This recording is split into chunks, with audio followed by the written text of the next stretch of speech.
Educação não tem direito de ter esquerda. Educação não tem menino para a gente cuidar. A gente está com uma situação no momento que é o fundo da educação básica para vencer, né, no fim do ano. A gente precisa que a União invista um pouco mais. A proposta vigente é 20%. E esse problema da qualidade da educação é de fato um problema de falta de dinheiro? É decisão política.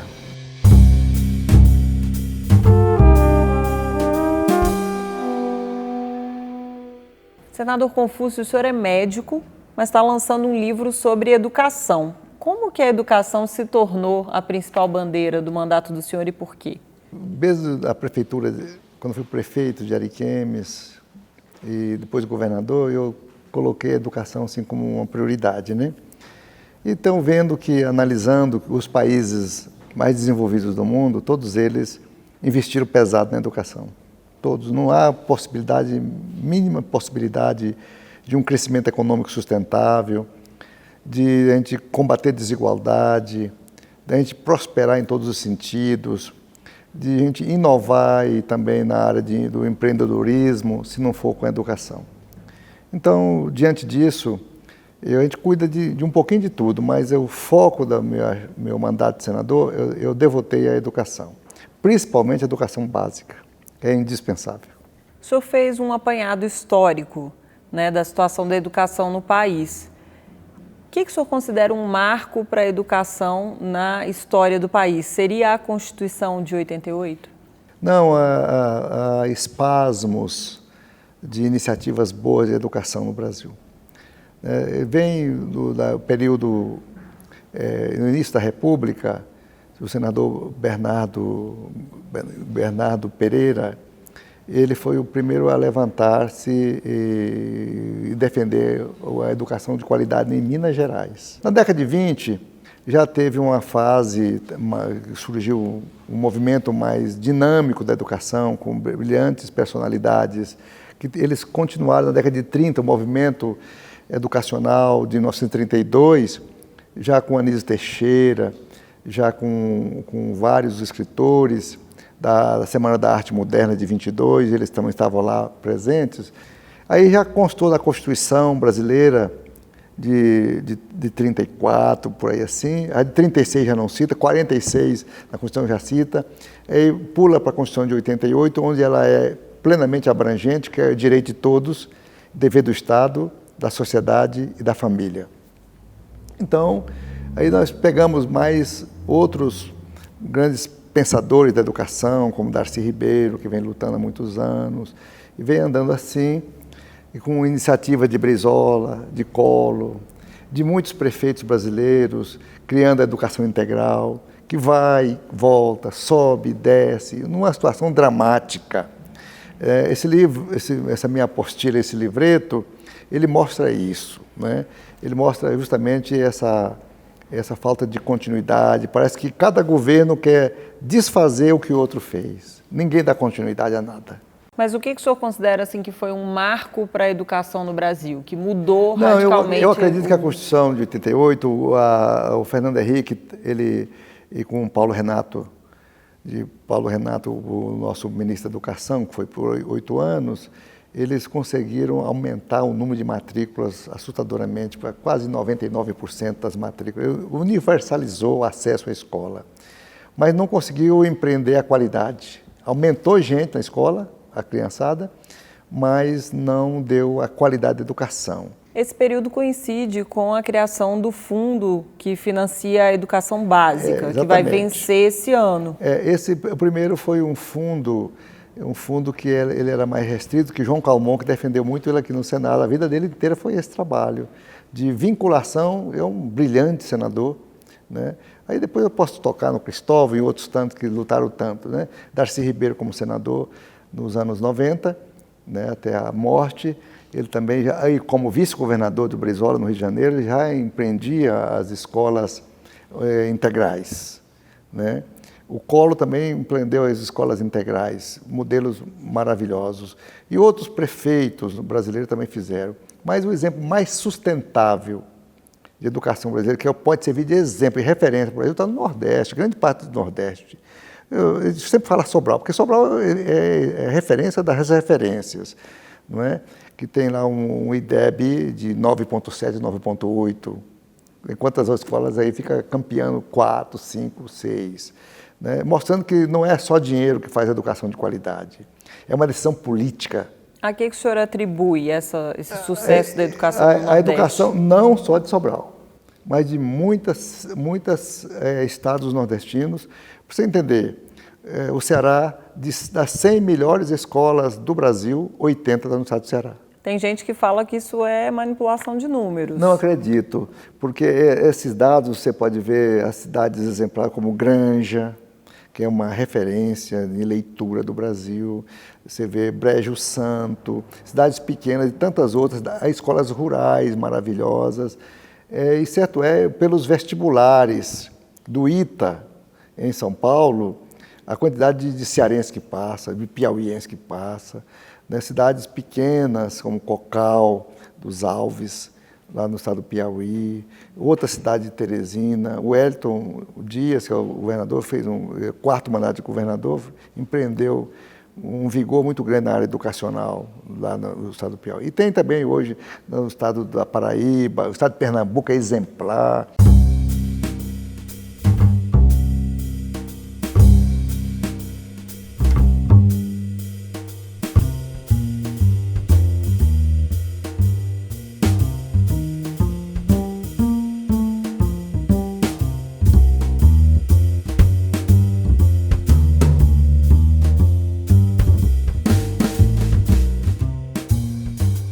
A gente está com uma situação no momento que é o Fundo da Educação Básica para vencer, né, no fim do ano. Tem 3 propostas aqui no Congresso para tornar esse fundo permanente. Por que essas propostas estão aí desde 1999 e nunca esse fundo foi efetivado na Constituição brasileira? Basicamente, nós queremos agora que ele fique constitucionalizado, sem data, mas que seja flexível nos índices. Por exemplo, o percentual do investimento educacional da União no Fundeb é de 10%. Quem banca o grosso são os estados e municípios. E a luta agora é que a gente precisa que a União invista um pouco mais. Então, o governo federal, a equipe econômica, aceita 15%. Né? Mas a Dorinha Seabra e os deputados queriam 40%. É um salto gigantesco, né? Tem uma proposta aqui no Senado que pede 40% também, 40%. A outra pede 30%. Mas, na realidade, hoje caiu tudo. A proposta vigente é 20%.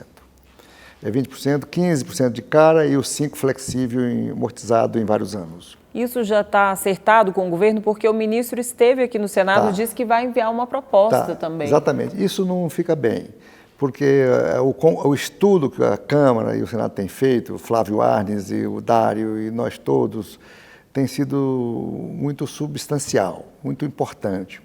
A Câmara, muito mais. O estudo da Dorinha e da comissão fantástica que tem lá, de jovens e brilhantes deputados, eles estudaram profundamente audiências públicas dos países todo. Então está bem, é a voz dos governadores. Todos os governadores homologam a proposta da deputada Dorinha Seabra. E por que esse aumento da União? Justamente para corrigir os estados que não conseguem atingir os índices do custo aluno-qualidade. O custo de um aluno por ano, que hoje é baixo, né? Chega a ser 3 mil e poucos reais. O investimento 4 mil, em torno de 4 mil reais. Tem muitos municípios que é 2 mil. Tem município que gasta 300 reais por mês, 200 reais por aluno, incluindo tudo. Mas o acordo é para que seja 20% nas propostas que estão tramitando no Congresso? Exatamente. Ou vai ter um envio de uma proposta do Executivo? O ministro esteve aqui recentemente, né, na nossa Comissão de Educação, e ele falou que enviaria uma proposta. Né? Mas até nós já aconselhamos o ministro a não enviar essa proposta. Não enviar essa proposta, chocaria muito com o Congresso. Seria um confronto, assim, um choque desnecessário. E aqui no Senado também já tem esse acordo para deixar a proposta da Câmara prosperar? O Senado já colocou vários senadores dentro da comissão, mesmo sem participar da comissão do Senado, mas na negociação. Acompanhando. O Flávio Arnes é o nosso grande representante. Tudo que acontecia na Câmara, ele trazia para o Senado. Ele ia lá e ia cá. Nós também íamos lá e vinha cá. Então, é consensuado. Então, eu acho que seria um confronto brutal com o presidente da Câmara, o Rodrigo Maia, e do Senado, que realmente já está em acordo em votar logo a proposta da Câmara dos Deputados. Que aqui no Senado tem duas propostas, né, de dois senadores diferentes, Cajuru e a outra que o primeiro signatário é o Randolph, mas também é assinada pelo presidente Davi Alcolumbre. Certo. Os senadores abririam mão desse com certeza, absoluta. Protagonismo. Já a Comissão da Educação está pacificada, já nesse sentido. Né? Agora é só a negociação econômica, com a equipe econômica, para ver essa interpretação de como fica esse 5% não acordado. Porque o 15% o governo aceita. Mas quando fala 5%, a gente fala 5% é pouco, mas quando vai calcular o valor, ele passa a ser um valor importante. E a fonte desses recursos? Porque para aumentar o percentual, o Congresso tem que indicar a fonte de receita. Normalmente, né? esse aumento teria algumas fontes, por exemplo, a desvinculação de 20% que sai, que são obrigatórias da chamada DRU atual, que retém de cara, ele puxa os recursos para um contingenciamento, para respaldar déficits e pagamento de juros, dali ele não poderia contingenciar recursos da educação. E seriam outras fontes até que é efêmera essas fontes, por exemplo, o petróleo, né, do pré-sal, teria também uma fonte do pré-sal. E dos fundos, que existe hoje uma quantidade de fundos, em torno de 230 bilhões aproximados, de fundos parados, sem serventia nenhuma. Uma parte desses recursos dos fundos poderiam ser também colocados à disposição. Então, uma negociação que está sendo feita junto com a PEC dos fundos, que Exatamente. vai acabar com todos os fundos e eles vão ter que ser recriados. Justamente essa é a proposta que está aí em tramitação aqui na Casa, que é realmente aglutinar esses fundos todos e dar uma destinação para eles. Criar um fundo único ou vão deixar vários. Tem os fundos constitucionalizados que não pode mexer. Os fundos do Nordeste, os fundos do Norte, outros fundos do Centro-Oeste. Ciência e tecnologia. Ciência e tecnologia, são fundos que não dá para mexer. Mas FUST e outros fundos que são muito enriquecidos e paralíticos, esses sim deveriam dar uma destinação. Esse ano é um ano eleitoral, né? Temos eleições municipais. O senhor acha que dá para aprovar essa proposta até o meio do ano? Porque se não aprovar, a situação do fundo vai começar a ficar complicada, né, senador? Obrigatoriamente tem que ser aprovada. Porque o Congresso Nacional é o seguinte, quando quer, vota. Quando quer, vota e vota rápido. Vota, assim, em 2 turnos, assim, numa rapidez imensa na Câmara e 2 turnos no Senado, assim, em uma semana. Quando for uma prioridade, e é prioridade, porque a pressão dos prefeitos é imensa. E depois ainda tem que regulamentar, né? Depois de feito isso, está na Constituição, tem que regulamentar. Aí tem a regulamentação por decretos, por atos normativos, portarias, que vai disciplinar essa definição e definições. Por exemplo, o que é custo aluno qualidade? Qual é o município que tem que ter o custo aluno qualidade inicial maior ou menor? Então, isso tem que ser regulamentado. Isso não vai para a Constituição, isso é por leis por atos, leis ordinárias ou mesmo por decretos presidenciais. E esse problema da qualidade da educação que o senhor apontou e que é conhecido por todo mundo, é de fato um problema de falta de dinheiro? Não, a gente pode falar o seguinte, é decisão política. Decisão política, porque normalmente o percentual brasileiro de quase 6% do PIB para a educação, ele coincide até mais que os países da América Latina, não é? E que os próprios Estados Unidos, que não gastam esse valor em educação. Então, nós temos que buscar essa eficiência dessa qualidade do aproveitamento do recurso. Investir no aluno, mais no aluno de periferia. Mas então precisa aumentar esse percentual da União, Eu já que não é um problema de dinheiro? O percentual inicial é importante para corrigir essas distorções regionais. essas distorções de municípios extremamente pobres. Então, teria que, na lei atual, nesse volume, continua, o princípio da equidade não é aplicado, porque tem municípios que têm demais e outros que têm de menos. Então, realmente é necessário fazer uma distribuição equânime. E, para isso, precisa de um aumento que pode ser, no futuro, tem uma tendência até a diminuir mesmo. Sabe por quê? Por causa da redução de número de alunos. Porque as mulheres, a natalidade está menor, é 1, 2 filhos, 3 filhos. E vai chegar ao ponto que tem fechamento de escolas. Mas o senhor está dizendo reduzir o valor total, né? Total. E não a quantidade que é gasta por aluno. Não, a quantidade que é gasta por aluno não. Pode diminuir assim, o investimento por estado, por escola, porque tudo é baseado no número de alunos. A distribuição do Fundeb é baseada no número de alunos matriculados por escola, né?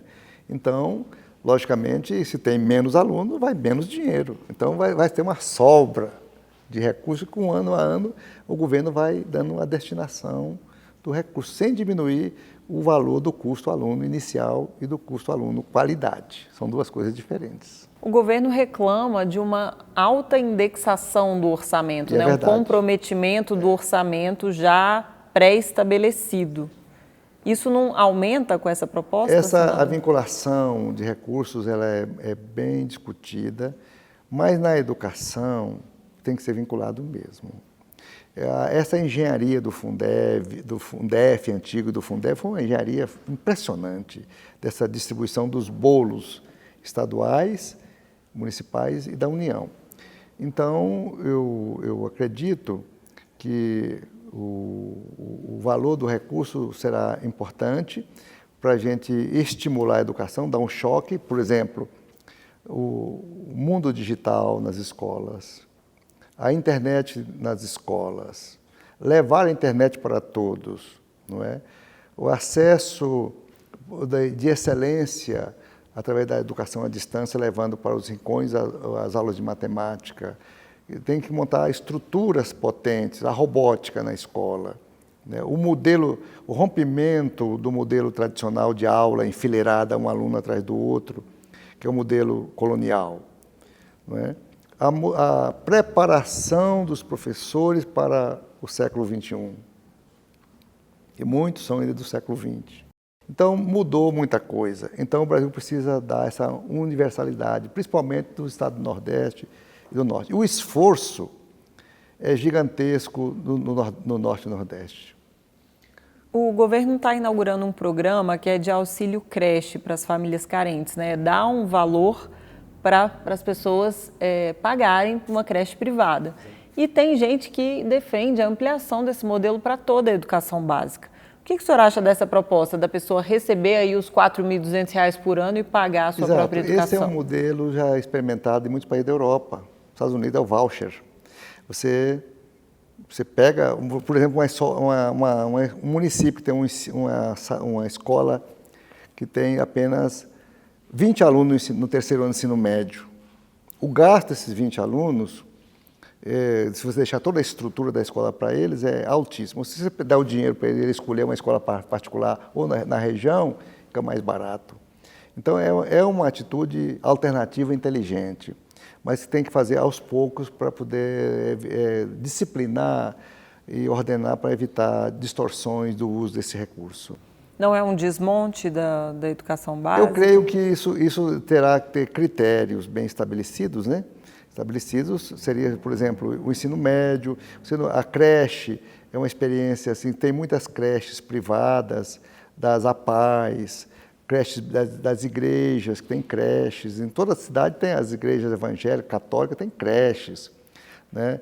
As fundações têm creches. Seria um modelo complementar à educação básica. Onde não tem, se compra e paga pelo preço do aluno, qualidade. Passa para ele. E em alguns países do mundo, cada um faz como pode, né? Por exemplo, a creche cubana é uma creche domiciliar. Uma senhora tem uma casa grande, aposentou, tem disponibilidade de tempo, cuida de 10 crianças, o governo remunera. Assim vai. E tudo muito simplificado. E é treinada e acompanhada e é monitorada. Cada país, de acordo com seus recursos, tem a creche que merece. O ministro expôs esse programa numa audiência na Comissão de Educação e expôs outros programas do Ministério da Educação também. Como é que o senhor avalia essa gestão aí, o primeiro ano de gestão e esse comecinho de 2020? O ministro Abraham Weintraub, ele se coloca como um gestor eficiente, né? Um gestor eficiente. Agora, é muito curto prazo para a gente fazer qualquer avaliação. Ele está aí, vai fazer um ano agora em abril que ele está no governo. Para a educação isso é insignificante. Então, as atitudes dele vão começar a surtir efeito assim, num médio prazo.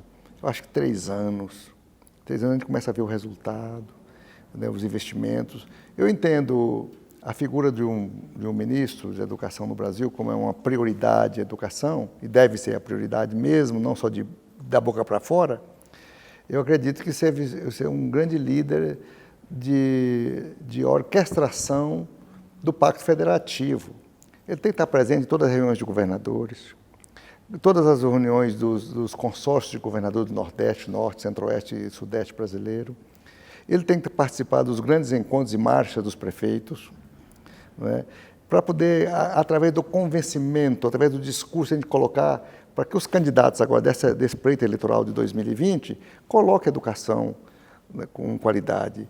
O que é educação de qualidade? Uma vez um prefeito simples, prefeito de uma cidade pequena, ele consegue entender que tem que investir em educação. Agora, o ministro é uma figura que divide bastante opiniões, né? Na comissão mesmo, a própria audiência foi bem polêmica, exatamente. Porque ele está no centro de várias polêmicas em redes sociais, né? O ministro Weintraub, ele não leva desaforo para casa, né? Ouviu qualquer coisa, ele dá resposta imediata, ele responde no topo, assim, no tranco, e não mede as palavras, né?